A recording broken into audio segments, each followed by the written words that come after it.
Gravitational potential energy. Drop a small rock and a pebble from a certain height on a sand pit. You can see that the rock forms a deeper impression on the sand than the pebble. Both have fallen down due to gravity. The rock falls with larger kinetic energy because of its mass. Before falling, energy was stored in the two objects.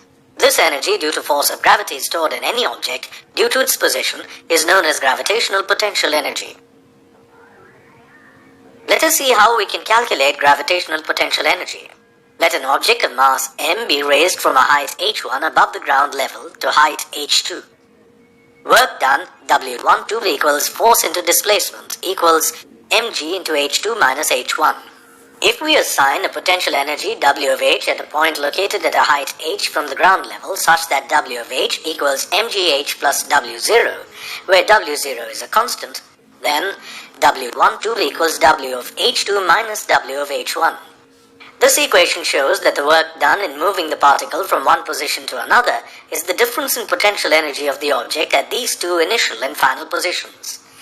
In the equation W of h equals mgh plus W0, if we assume h equals 0, then W of h equals W0. As h equals 0 means that the point is on the Earth's surface, it means that W0 is the potential energy at the Earth's surface. From the previous section, we know that the gravitational force due to Earth on a point mass m equals F equals gme m by r square. Therefore, work done in lifting a particle from r1 equals r2 to r equals r2 is W12 equals to integration from r1 to r2 of gmem by r2 dot dr equals minus gmem into 1 by r2 minus 1 by r1. Wr equal to minus gmem by r plus w1. Valid for r greater than r, so that once again W12 is equal to Wr2 minus Wr1. We can assign a potential energy Wr at a distance r such that when r equals infinity, the above equation becomes W of infinity approximately equal to W1. Thus, W1 is the potential energy at infinity.